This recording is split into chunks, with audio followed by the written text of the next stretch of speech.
Hello friends, fivers ക്രിയേഷൻസിലേക്ക് എല്ലാവർക്കും സ്വാഗതം.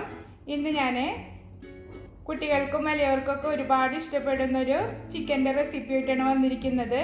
Chicken ജാൽഫ്രൈസി. ഇത് നമുക്ക് നൂഡിൽസിനും ഫ്രൈഡ് റൈസിനും ഒക്കെ നല്ലൊരു സൈഡ് ഡിഷാണ്. ഇത് വെജിറ്റബിൾ മാത്രമായിട്ട് നമുക്ക് ഉണ്ടാക്കാം. ചിക്കൻ ചേർത്തിട്ട് ഉണ്ടാക്കുമ്പോൾ കുട്ടികൾക്കൊക്കെ ഒരുപാട് ഇഷ്ടപ്പെടുമല്ലോ.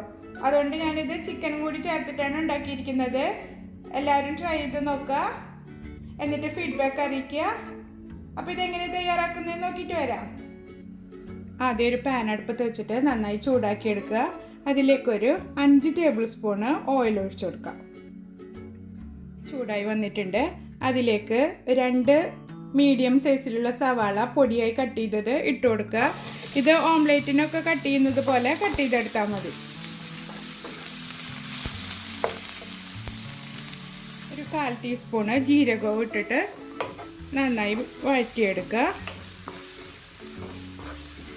സവാള ബ്രൗൺ കളർ ആവുമൊന്നും വേണ്ട, ഒന്ന് സോഫ്റ്റായിട്ട് വാടി കിട്ടിയാൽ മതി കേട്ടോ. മീഡിയം ഫ്ലെയിമിൽ വെച്ചിട്ട് വാട്ടിയെടുക്കാം. സവാള വാടി വന്നിട്ടുണ്ട്. അതിലേക്ക് 1 ടേബിൾ സ്പൂണ് ഗാർലിക് പേസ്റ്റ് ഇട്ട് കൊടുക്കുക. ഇളക്കിയിട്ട് നന്നായി മൂപ്പിച്ചെടുക്കാം. പച്ചമണം മാറുന്നത് വരെ ഒന്ന് വഴറ്റിയെടുക്കുക. അപ്പോൾ അതാ പച്ചമണമെല്ലാം മാറി വന്നിട്ടുണ്ട്. ഇനി നമുക്കിതിലേക്ക് ചിക്കൻ ചേർത്ത് കൊടുക്കാം. ഞാനിതാ നീളത്തിലാണ് കട്ട് ചെയ്തെടുത്തിരിക്കുന്നത്. ഇത് നമുക്ക് ഇഷ്ടമുള്ള രീതിയിൽ കട്ട് ചെയ്തെടുക്കാം. സ്ക്വയറായിട്ടോ അല്ലെങ്കിൽ വലിയ പീസായിട്ടോ എങ്ങനെ വേണമെങ്കിലും കട്ട് ചെയ്തെടുക്കാം. ബ്രസ്റ്റ് പീസാണ് എടുത്തിരിക്കുന്നത്. ചിക്കൻ കളർ ചേഞ്ച് ആയി വരുമ്പോൾ നമുക്ക് ബാക്കിയുള്ള ഇൻഗ്രീഡിയൻസ് ഒക്കെ ചേർത്ത് കൊടുക്കാം. ഇതിപ്പോൾ 1 കിലോന് എടുത്തിട്ടുണ്ട് ഞാൻ ചിക്കൻ എങ്ങനെയാണോ കട്ട് ചെയ്യുന്നത് അതേപോലെ തന്നെയാണ് വെജിറ്റബിളും കട്ട് ചെയ്തെടുക്കേണ്ടത്. അപ്പോൾ നിങ്ങൾ സ്ക്വയറായിട്ട് കട്ട് ചെയ്തിട്ടുണ്ടെങ്കിൽ വെജിറ്റബിളും അതേപോലെ തന്നെ കട്ട് ചെയ്തെടുക്കാം.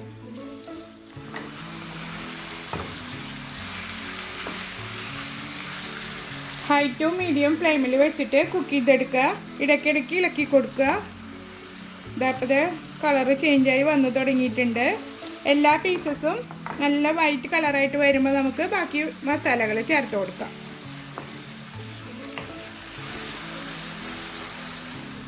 ഇതപ്പോൾ കളറ് ചേഞ്ചായി വന്നിട്ടുണ്ട്. ഇനി നമുക്ക് കുറച്ച് ഉപ്പ് ചേർത്ത് കൊടുക്കാം ഇതിലേക്ക്. എന്നിട്ട് മിക്സ് ചെയ്തിട്ട് കുറച്ച് നേരം കൂടി ഒന്ന് വഴറ്റിയെടുക്കാം. ഇതിലേക്ക് ഇനി 2 ചിക്കൻ ക്യൂബ്സ് ഇട്ട് കൊടുക്കുക. ഇത് മാഗിയുടെ ചിക്കൻ ക്യൂബാണ്. അതൊന്ന് പൊടിച്ചിട്ട് ഇതിലേക്ക് ഇട്ട് കൊടുക്കുക.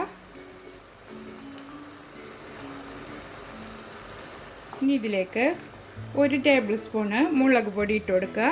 ഞാനിപ്പോൾ ഇത് കാശ്മീരി മുളക് പൊടിയാണ് എടുത്തിരിക്കുന്നത്. നിങ്ങൾക്ക് നല്ല എരിവ് വേണമെന്നുണ്ടെങ്കിൽ പകുതി കാശ്മീരി മുളകും പകുതി സാദാ മുളക് പൊടിയും ചേർത്ത് കൊടുക്കാം. ഇനി ഇതിലേക്ക് 2 ടേബിൾ സ്പൂണ് മല്ലിപ്പൊടി ഇട്ട് കൊടുക്കുക.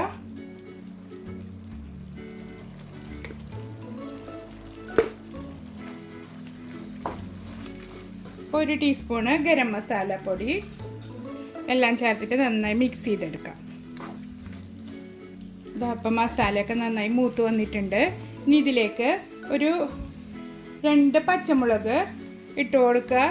ഇത് കട്ട് ചെയ്തിട്ടൊന്നുമില്ല, അങ്ങനെ തന്നെ ഇട്ട് കൊടുത്താൽ മതി. 2 4 എത്ര വേണ്ടത് വെച്ചാൽ നിങ്ങളുടെ ഇഷ്ടത്തിനനുസരിച്ച് ഇട്ട് കൊടുക്കാം കേട്ടോ. ഞാൻ 2 എണ്ണം ഇട്ടിട്ടുള്ളൂ. ഇതിലേക്ക് തക്കാളി അരച്ചത് ചേർത്ത് കൊടുക്കുക. ഇതൊരു മീഡിയം സൈസിലുള്ള 3 തക്കാളി അരച്ചെടുത്തതാണ്. ഒട്ടും വെള്ളം ചേർക്കാതെ അരച്ചെടുത്താൽ മതി. നമുക്കിത് മൂടി വെച്ചിട്ട് ലോ ടു മീഡിയം ഫ്ലെയിമിൽ വെച്ചിട്ട് ഒരു 10-12 മിനിറ്റ് നമുക്കിത് കുക്ക് ചെയ്തെടുക്കാം. അപ്പോൾ അതാ ഞാനിത് വേവിക്കൽ തുടങ്ങിയിട്ട് 12 മിനിറ്റ് ആയിട്ടുണ്ട്. നമ്മൾ ഇടയ്ക്കിടയ്ക്ക് ഇളക്കി കൊടുക്കണം കേട്ടോ, മറക്കരുത്. എന്നിട്ടിത് ചിക്കൻ വെന്തിട്ടുണ്ടോ നോക്കുക. വെന്തിട്ടില്ലെങ്കിൽ കുറച്ച് നേരം കൂടെ മൂടി വെച്ചിട്ട് വേവിച്ചെടുക്കാം. അതിങ്ങനെ ഒന്ന് പ്രസ് ചെയ്ത് നോക്കിയാൽ മതി. ഒരു അല്പം കൂടെ വേവാനുണ്ട്. ഞാനിത് 2 മിനിറ്റും കൂടെ കവർ ചെയ്ത് വെക്കുന്നുണ്ട്. ചിക്കൻ വേവുന്ന സമയം കൊണ്ട് കുറച്ച് വെജിറ്റബിൾസ് കട്ട് ചെയ്തെടുക്കണം. ഞാനിപ്പോൾ 2 കളറിലുള്ള ക്യാപ്സിക്കം കട്ട് ചെയ്തെടുത്തിട്ടുണ്ട്. റെഡും ഗ്രീനും. ഗ്രീന് ഒരു ക്യാപ്സിക്കത്തിൻ്റെ പകുതിയും റെഡ് ഒരെണ്ണം ഫുള്ളും എടുത്തിട്ടുണ്ട്. അതുപോലെ തന്നെ ഒരു വലിയ സവാള നീളത്തിൽ കട്ട് ചെയ്തെടുത്തിട്ടുണ്ട്. നമ്മൾ ചിക്കൻ എങ്ങനെയാണോ കട്ട് ചെയ്തിട്ടുള്ളത് അതുപോലെ തന്നെ വെജിറ്റബിൾസും കട്ട് ചെയ്തെടുക്കണം. ഇനി നമുക്ക് വെജിറ്റബിൾസ് ചേർത്ത് കൊടുക്കാം. സവാള ഇട്ട് കൊടുക്കുക.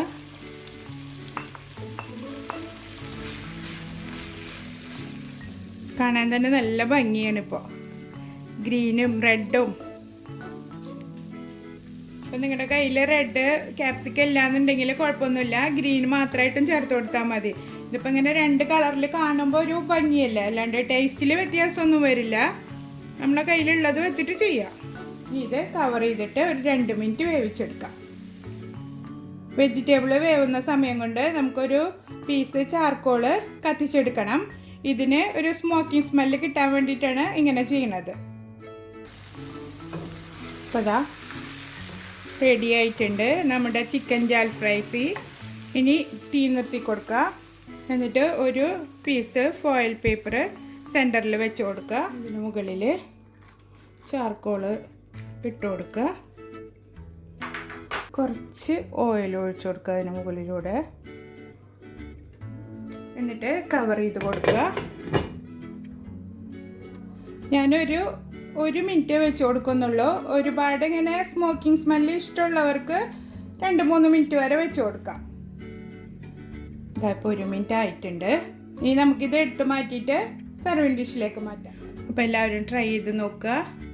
നല്ല അടിപൊളിയായിട്ടുള്ള ചിക്കൻ ജാൽഫ്രൈസ് റെഡി ആയിട്ടുണ്ട്. ഉണ്ടാക്കി നോക്കിയിട്ട് ഫീഡ്ബാക്ക് അറിയിക്കുക. നിങ്ങൾ ആദ്യമായിട്ടാണ് എൻ്റെ ചാനൽ കാണുന്നുണ്ടെങ്കിൽ സബ്സ്ക്രൈബ് ചെയ്യാനും ലൈക്ക് ചെയ്യാനും ഷെയർ ചെയ്യാനും മറക്കരുത്. സബ്സ്ക്രൈബ് ചെയ്യുമ്പോൾ തൊട്ടടുത്ത് കാണുന്ന ബെല്ലൈക്കണിൽ ഓൾ ഓപ്ഷൻ ക്ലിക്ക് ചെയ്ത് വെച്ചാൽ ഞാനിടുന്ന എല്ലാ വീഡിയോസിൻ്റെയും നോട്ടിഫിക്കേഷൻ നിങ്ങൾക്ക് ലഭിക്കും. അപ്പോൾ ഇനി അടുത്തൊരു വീഡിയോയുമായി വീണ്ടും കാണാം. ബൈ.